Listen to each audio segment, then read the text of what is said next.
The ballroom was filled with golden light and the sound of violins. Hundreds of guests stood in their finest clothes, watching the royal family enter. But one person in that room wasn't looking at the king or queen. Officer Sarah Mitchell stood. Near the marble pillar, her eyes locked on the small figure walking between her parents, Princess Charlotte, 7 years old, wearing a blue dress that sparkled under the chandeliers. Holding her mother's hand a little too tightly, Sarah had been a royal protection officer for 9 years. She had trained with the best. She had protected diplomats, ministers, and members of parliament. But this assignment was different. This was a child, and children, Sarah knew, couldn't always speak up when something felt wrong. The princess smiled at the guests. She waved exactly as she'd been taught. But Sarah noticed something others might miss. The way Charlotte's shoulders tensed when a tall man in a dark suit leaned down to speak to her, now the way she stepped closer to her mother. The slight pause before she smiled back. Sarah's jaw tightened. She'd seen that look before. That hesitation. That silent discomfort. If you're enjoying this story, hit that subscribe button. You won't want to miss what happens next. 3 weeks earlier, Sarah had been called into a private meeting, and just her and the head of royal security. The room was small, plain, nothing like the palace halls people imagined. A desk, 2 chairs, a folder with the princess's photo on top. "We need someone observant," the head of security had said. "Someone who understands that danger doesn't always announce itself." Sarah had nodded. She understood. Princess Charlotte. "Will be attending more public events this year," he continued. "She's young, she's learning, and she's vulnerable in ways most people don't think about." He slid the folder across the desk. "Your job isn't just to watch the room, it's to watch her, to know when she feels safe and when she doesn't, to notice what she can't say out loud." Sarah had opened the folder.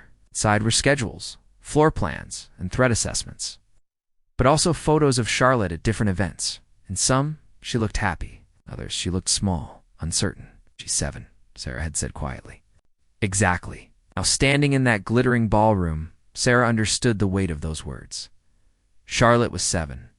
Old enough to know when something didn't feel right, but not always old enough to know what to do about it. The evening continued. Guests approached the royal family in waves, handshakes, photographs, polite conversations that lasted exactly 90 seconds. Charlotte stood beside her parents, doing everything perfectly. But Sarah saw the fatigue creeping into her posture. The way her smile became just a little more forced with each introduction. Then it happened. A man Sarah didn't recognize moved toward the family. He wasn't on the guest list she'd memorized. His credentials looked correct, but something about his movement felt wrong. Too fast, too eager. He reached for Charlotte's hand. Sarah's body moved before her mind finished the thought. She stepped forward, her hand rising in a calm but unmistakable gesture. The man stopped, confused. Security appeared at Sarah's signal, politely redirecting him to the proper check-in area. Charlotte had seen the whole thing. Her wide eyes found Sarah's across the room. Sarah gave her a small nod, silent message. "I'm watching. You're safe." But later that night, as Sarah stood outside the family's private quarters, she realized something. She could protect Charlotte from threats she could see, from people who didn't belong, from obvious danger. But what about the dangers that weren't obvious? What about the moments when Charlotte was surrounded by people who did belong, but something still felt wrong? What about the times when Sarah wasn't close enough to see? That's when the idea came to her. An idea that would change everything. Asterisk Sarah waited. 2 days before requesting a private meeting with the princess's head tutor. The request was unusual. Protection officers typically didn't involve themselves in the educational side of royal life. But the tutor, a kind woman named Miss Edwards, agreed immediately. They met in a quiet study overlooking the palace gardens. Rain tapped against the tall windows. "I want to teach Princess Charlotte something," Sarah said carefully. "A way to communicate when she needs help but can't ask for it out loud." Miss Edwards set down her teacup. Her expression was curious but guarded. "What kind of communication?" Sarah leaned forward. The hand signal. Something simple. Something that looks natural enough that no one else would notice, but clear enough that I would understand immediately. The tutor was quiet for a long moment. Then she said, "You think she need it?" "I think she might already need it." Miss Edwards's face softened. She looked out at the rain-soaked gardens. She's so young. And already she has to think about these things. "That's exactly why I want to give her this," Sarah said. "So she knows she has power. So she knows she has a voice, even when she can't speak." 3 days later, Sarah was given 15 minutes with Charlotte. Just the two of them in a small sitting room. No cameras, no staff. Just a guard and a princess. Charlotte sat on a cream-colored sofa, her hands folded in her lap. She looked impossibly small in that big room. Sarah sat across from her, keeping her voice gentle. "Your Highness, I'd like to teach you something special today. Something just between us." Charlotte's eyes brightened with curiosity. "A secret." "A helpful secret," Sarah corrected with a smile. "Do you remember the night at the ballroom, when that man came too close and I stepped in?" Charlotte nodded. "You stopped him, I did, because I could see something was wrong. But Charlotte, I can't always be standing right next to you. Sometimes I'll be across the room. Sometimes I'll be outside the door. Sometimes you might feel uncomfortable or unsafe, but everyone around you will expect you to smile and be polite." The princess's expression changed. Something knowing flickered in her eyes. She understood more than most people realized. "So I want to give you a way to tell me when you need help," Sarah continued. "Even if you can't say it out loud," she demonstrated slowly, her right hand resting casually at her side. Then, with a movement that looked almost natural, she tucked her thumb inside her palm and closed her fingers around it. A gentle fist. It could look like she was simply holding her hand that way. Nothing dramatic, nothing obvious. "This is the signal," Sarah said. "If you ever feel scared, uncomfortable, or unsafe, and you can't speak up, you make this sign where I can see it. It's just this, and I'll know. I'll come to you immediately." Charlotte stared at Sarah's hand. Then, slowly, she copied the gesture. Her small thumb disappeared into her palm. Her fingers curled around it, like this. "It's exactly like that, and you'll come, even if everyone else thinks everything's fine?" Sarah's throat tightened. The question held so much weight. So much understanding that a child shouldn't have to carry. "Even if everyone else thinks everything is fine," Sarah promised. "I'll believe you. Always." Charlotte practiced the signal 3 more times. Each time, she did it perfectly. Then she looked up at Sarah with an expression far older than her 7 years. "What if someone else sees it? What if they ask me what I'm doing?" Sarah had prepared for this question. "Then you tell them your hand was just resting that way, or that you were thinking. It's simple enough that no one will question it." Out! "But I'll know. I'll always know." They practiced different scenarios. Charlotte sitting at a dinner table, making the signal while reaching for her water glass. Charlotte standing in a receiving line, the signal hidden at her side. Charlotte in a photograph, her hand positioned just right. Every time, it looked natural, unremarkable. But to Sarah, it would mean everything. As their time ended, Charlotte stood to leave. Then she turned back, her voice small. "Officer Mitchell, has anyone ever taught you a signal like this?" The question hit Sarah harder than she expected. She thought of her own childhood, of times she'd wished for exactly this. A way to ask for help without words. "No," Sarah said honestly. "No one ever did." Charlotte nodded slowly, and she did something unexpected. She walked back to Sarah and held out her hand, her thumb tucked safely inside her palm. But this time, it wasn't a call for help. It was something else. A bond, promise between them. Sarah took the child's hand gently in both of hers. "You're very brave, Your Highness. So are you," Charlotte whispered. Neither of them knew how soon that signal would matter. Asterisk, 6 weeks passed. Charlotte attended 4 official events, 3 charity visits, and countless private engagements. Sarah watched her at every single one. Signal never came. Sarah began to wonder if it ever would. Maybe Charlotte would never need it. Maybe that would be the best outcome. A tool given, but never used. Then came the Autumn Gala. It was one of the largest events of the year. Foreign dignitaries, cabinet members, wealthy donors to the royal charities. The guest list had been vetted 3 times. Security was everywhere. The palace glittered like something from a fairy tale. Charlotte arrived with her parents, wearing a white dress with pearl buttons. She looked older somehow, more confident. She waved to the guests with a genuine smile. Sarah positioned herself along the east wall, where she had a clear view of the entire room. She tracked Charlotte's movements instinctively. The princess moved through the crowd with her mother, stopping to greet guests, posing for photographs. Everything seemed perfect.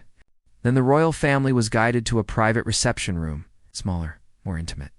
Only 20 guests, all of them important, all of them trusted.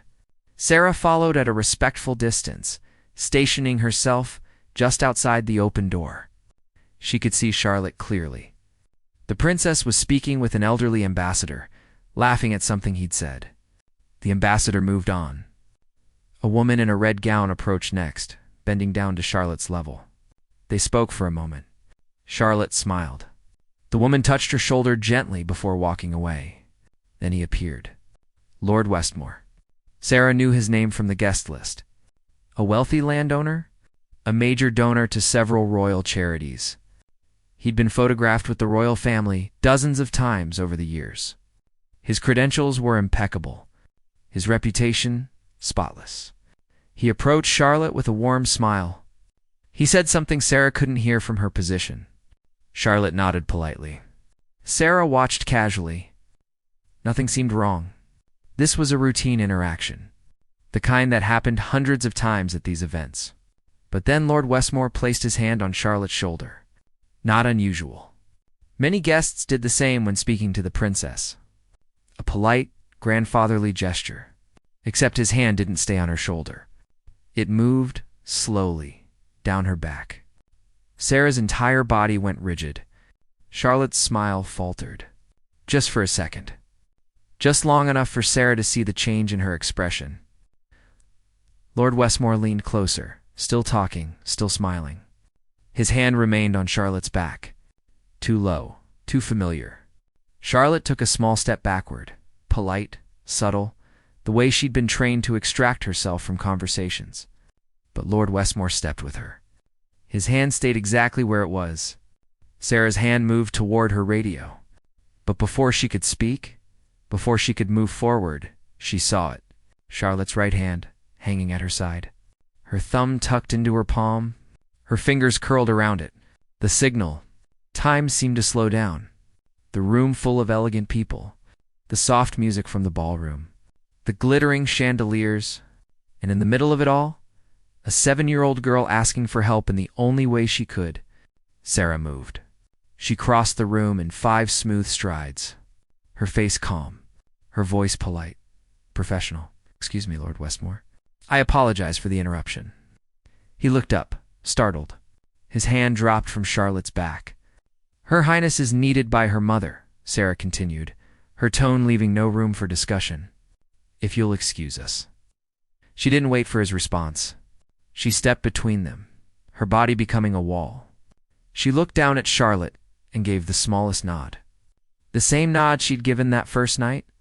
I saw you're safe. Charlotte's expression flooded with relief. She moved to Sarah's side immediately, her small hand brushing against Sarah's jacket, not holding on. Just touching. Just needing to know someone was there. Sarah guided her across the room. Away from Lord Westmore. Away from his smile that had turned confused and slightly offended. They reached Charlotte's mother, who was speaking with a group of diplomats. Sarah leaned in, her voice barely a whisper. Your Majesty, Princess Charlotte needs you for a moment. It's important. The Queen's instincts were sharp. She excused herself immediately, following Sarah and Charlotte into a small adjoining room. The door closed behind them. What happened? The Queen asked, her hand immediately on her daughter's shoulder. Charlotte looked up at Sarah, her eyes asking permission. Tell her, Sarah said gently. You can always tell her, Charlotte did. The words tumbled out, how Lord Westmore's hand had felt wrong, how he'd touched her back in a way that made her stomach hurt, how she'd tried to step away, but he'd followed, how she'd remembered the signal and hoped Sarah would see. The Queen's face went pale, then it went hard. She knelt down, pulling Charlotte into her arms. You did exactly the right thing, she whispered. You were so brave." She looked up at Sarah over Charlotte's head. The gratitude in her eyes was unmistakable. But there was something else too. Anger, the fierce protectiveness of a mother who just learned her child had been in danger. "I'll speak with security," the Queen said. "Lord Westmore will be removed immediately and investigated thoroughly." Nodded. "I'll ensure it's handled discreetly." But as she turned to leave, Charlotte's voice stopped her. "Officer Mitchell." Sarah looked back. Charlotte's hand was at her side again, but this time her thumb was outside her palm. Her fingers were open, relaxed. "Thank you," the little princess said. "Thank you for seeing me." Those words would stay with Sarah. For the rest of her life, the investigation into Lord Westmore began within the hour. Quietly, carefully.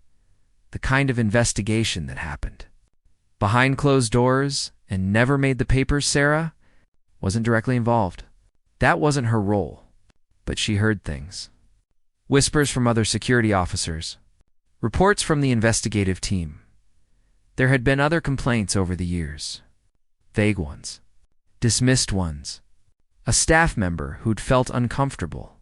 A young intern who'd requested a transfer. Nothing concrete enough to raise alarms. Nothing anyone had connected together. Until now, Charlotte's signal had done more than protect her in that moment. It had opened a door. It had given others permission to speak.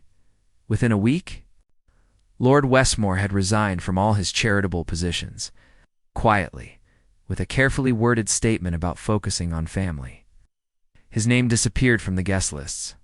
His photograph was removed from the palace galleries. He was never invited back. But the story didn't end there, because Charlotte remembered, and she understood what had happened in a way that changed her. 2 weeks after the gala, Sarah was called to another private meeting. This time, with both the Queen and Miss Edwards. They sat in the same study, where Sarah had first proposed the signal. Rain fell again, gentle and steady. "Princess Charlotte has asked to speak with you," the Queen said. "She has a request." Sarah's chest tightened. "Of course, anything." Miss Edwards spoke next. "She wants to know if other children can learn the signal too." The words hung in the air like something precious. Sarah blinked. "I'm sorry." The Queen leaned forward.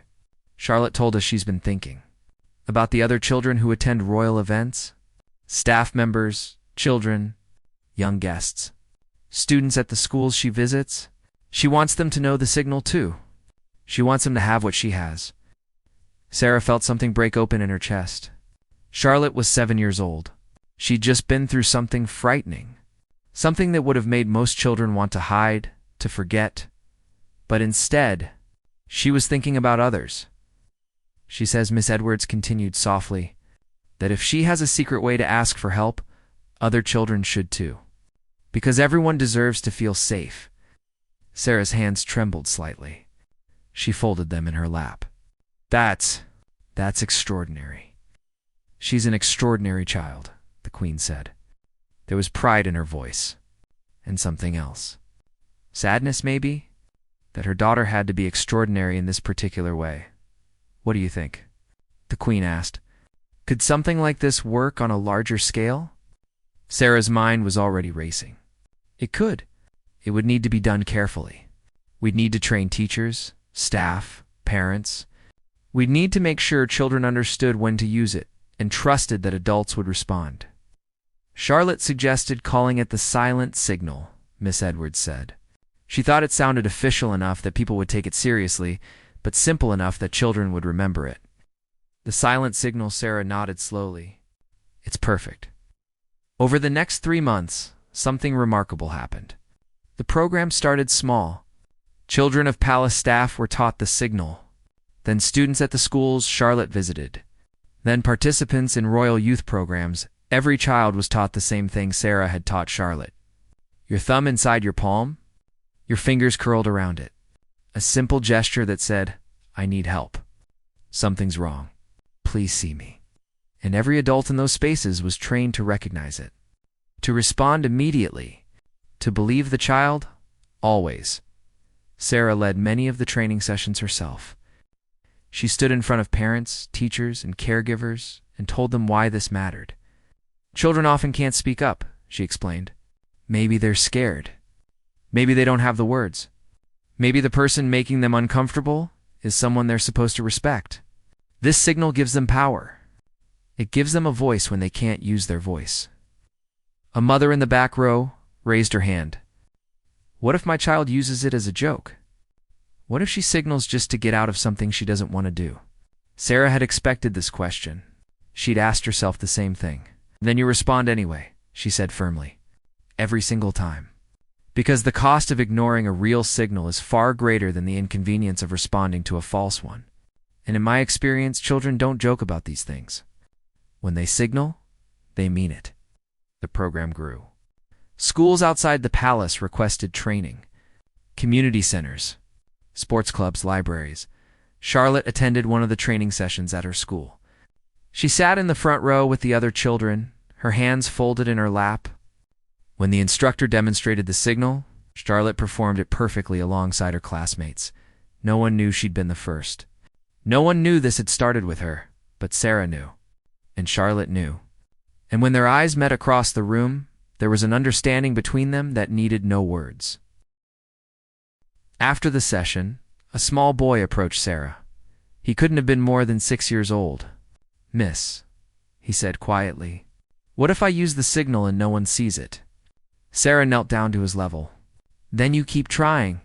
You show it to someone else. And if that doesn't work, you use your voice. You tell someone what's wrong. This signal is a tool to help you. But you always, always have permission to speak. The boy nodded seriously. Then he practiced the signal one more time, making sure he had it right. As he walked away, Sarah felt Charlotte beside her. The princess had crossed the room without Sarah noticing. He was scared, Charlotte said softly. That's why he asked, I know. But now he has a way to be brave. Sarah looked down at this remarkable child. This 7-year-old hood turned her own fear into protection for others. You gave him that, Sarah said. This was your idea? You did this. Charlotte shook her head. You taught me first. You made me feel safe. I just wanted other kids to feel safe too. In that moment, Sarah understood something. This wasn't just about a hand signal. It was about trust.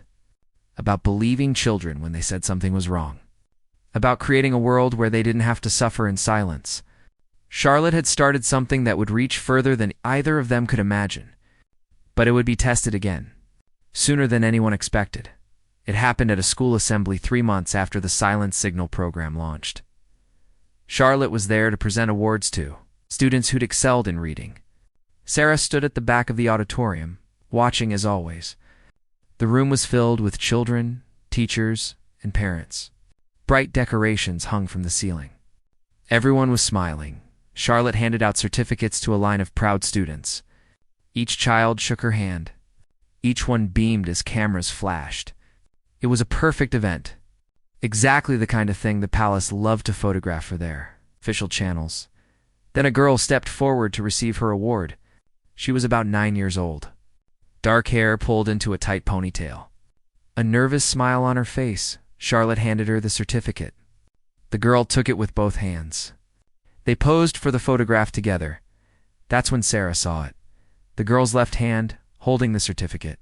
Her right hand hanging at her side, her thumb tucked into her palm, her fingers curled around it. The silent signal. Sarah's heart stopped. The girl wasn't looking at Charlotte. She was looking directly at Sarah. Her eyes were pleading. Yes. Desperate, Sarah moved immediately. She crossed the auditorium. Keeping her expression calm, professional, she reached the stage. Just as the assembly coordinator was calling the next student forward, "Excuse me," Sarah said quietly to the coordinator.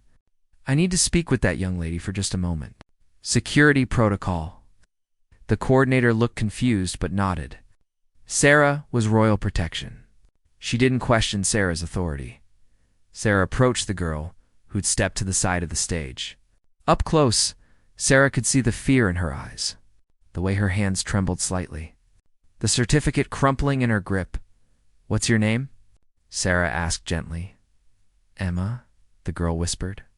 "Emma, I saw your signal. I need you to know I believe you. Can you tell me what's wrong? Emma's eyes filled with tears. She glanced toward the crowd. He's here.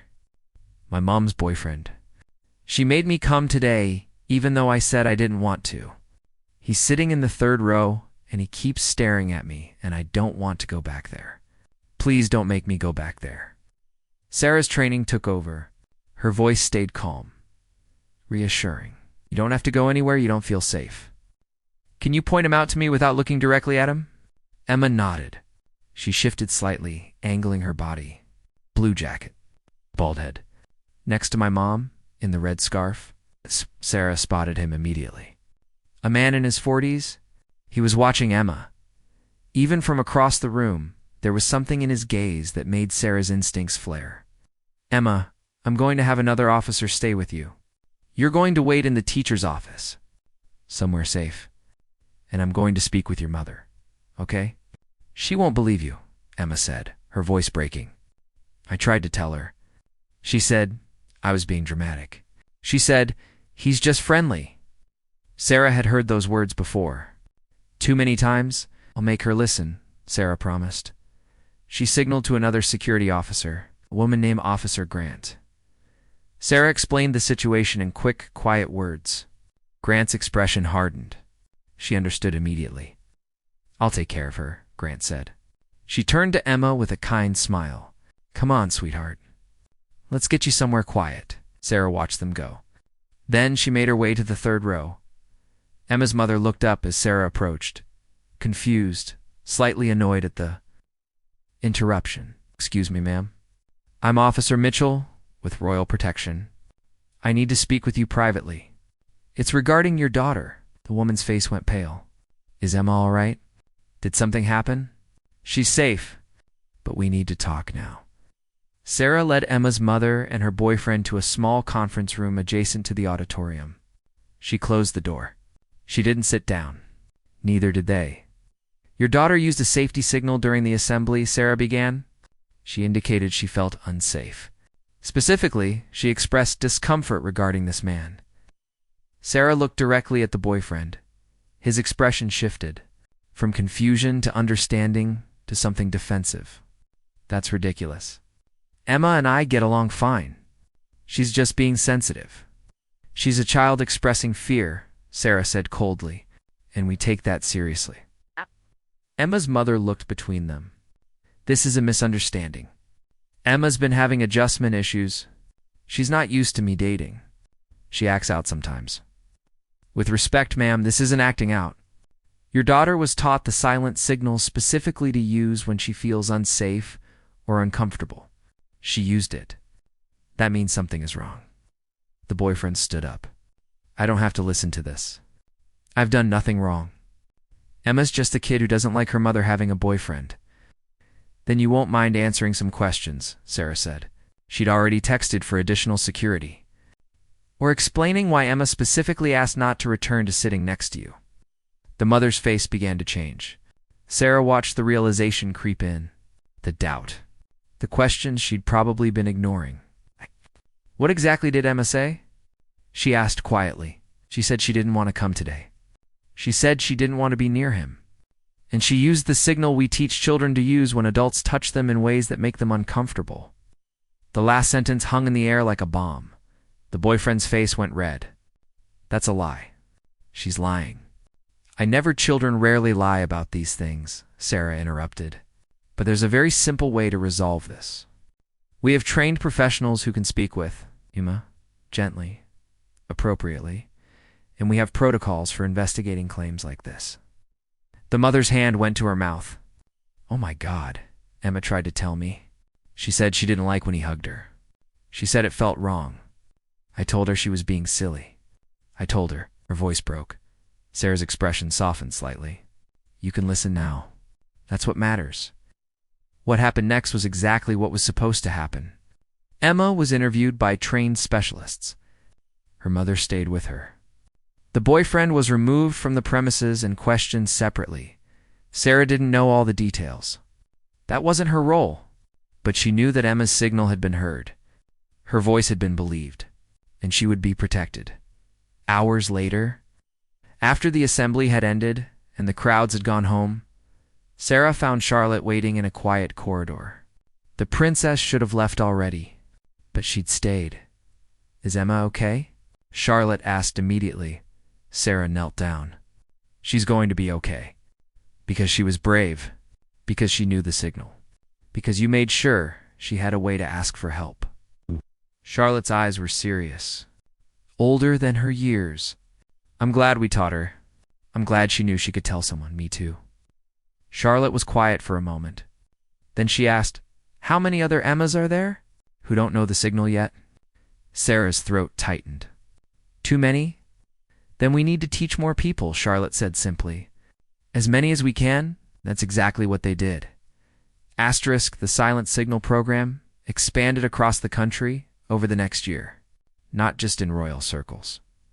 Not just in private schools. Everywhere. Youth centers in small towns. After-school programs in cities. Sports leagues. Dance studios. Libraries. Anywhere children gathered. Adults were being trained to recognize the signal. Charlotte became the program's quiet champion. She never spoke about her own experience publicly. That story remained private, protected. But she attended launches.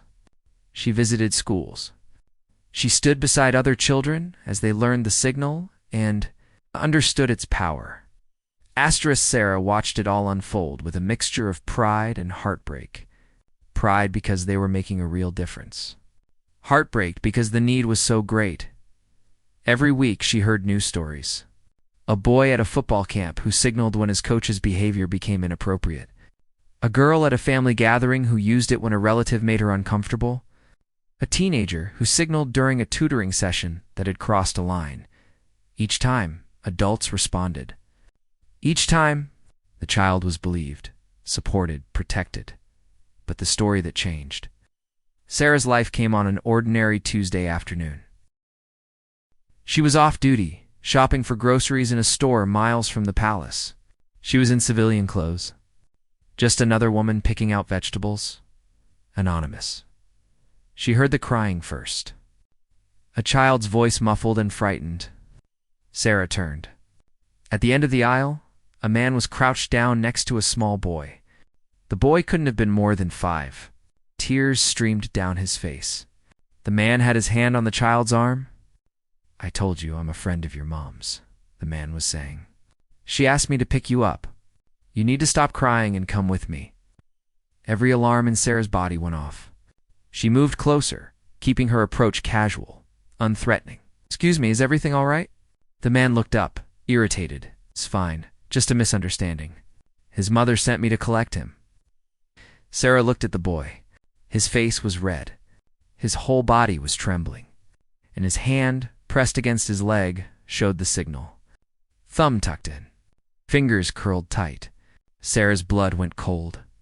"Hey there," she said gently to the boy, ignoring the man completely. "What's your name?" "Oliver," the boy whispered. "Oliver, do you know this man?" The boy shook his head violently. The man stood up quickly. "Look, I don't know who you think you are, but this is none of your business." The boy's confused. "His mother is waiting in the car." "Then let's go find her together," Sarah said. Her voice was pleasant. Her posture was ready. "I'm sure she can clear this up." The man's expression changed. Trapped, angry. "I don't have time for this." He reached for Oliver's arm again. Sarah stepped between them. "You're not taking this child anywhere." "Who the hell do you think you are?" "Someone who recognizes a child in distress." Sarah pulled out her phone. "And someone who's calling the police right now." The man's face went white. He looked at Oliver, at Sarah, at the phone in her hand. Then he ran. He turned and bolted toward the exit. Sarah let him go. She didn't chase him. Her priority was the boy standing in front of her, shaking like a leaf. She knelt down. "Oliver, you did the right thing. You did exactly the right thing. Where's your mom?" "At home," he sobbed. "I was walking home from school. He followed me. He said Mum sent him, but I don't know him. I've never seen him before." Sarah's hands clenched. She forced her voice to stay calm. "Oliver, how do you know the silent signal? My teacher taught us." She said if we ever feel scared, we use it, and someone will help. Sarah pulled the boy into her arms. He collapsed against her, crying harder now. Safe now. You were so brave, she whispered. So incredibly brave. The police arrived within minutes. They took statements. They reviewed security footage. The man was identified and arrested within hours. He had a history. Multiple complaints. Multiple victims. Oliver would be okay. Shaken, but okay. Because he'd known how to ask for help without words. Because someone had seen his signal and responded. That night, Sarah sat in her apartment and cried for the first time in years. She cried for Oliver, for Emma, for Charlotte, for all the children who'd needed the signal, and for herself, all those years ago when she'd needed something like this and had nothing.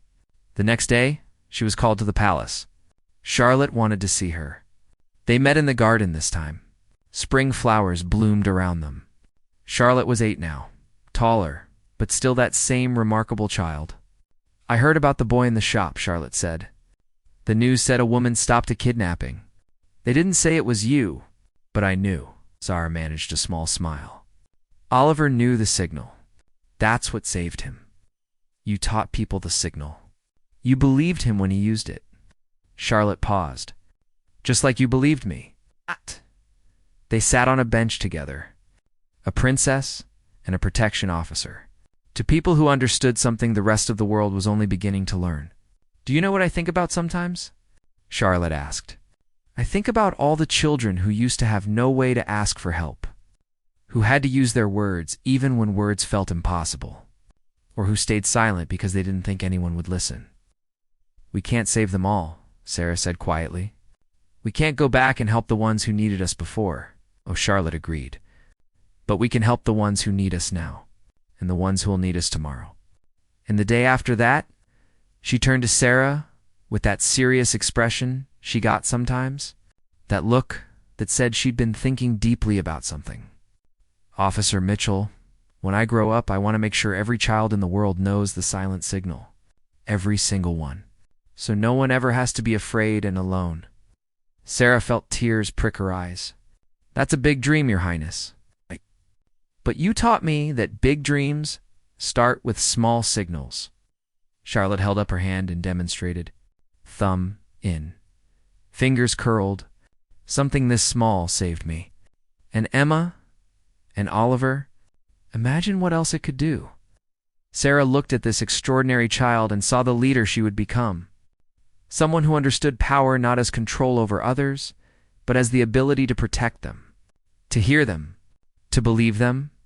Then we'll do it together, Sarah said. However long it takes. Charlotte smiled. Not the practiced royal smile she used for cameras. Her real smile. The one that reached her eyes. Together, she agreed. Years later, when Charlotte was grown and the silent signal had spread to schools across the world, someone asked Sarah in an interview what she was most proud of in her career. She thought of that first ballroom, of a small hand tucked into a frightened fist, of a promise kept, of a child who'd turned her fear into protection for millions. I taught a princess to ask for help, Sarah said simply, and she taught the world to listen. That was the story of how a secret hand signal changed everything. How a guard and a princess created something bigger than either of them. How the smallest gesture became the loudest voice. And somewhere, in classrooms and playgrounds and homes around the world, children knew. If they ever felt unsafe, if they ever needed help, if their voice ever failed them, they had another way. They had the signal. And someone would see. Someone would come. Someone would believe them. Always.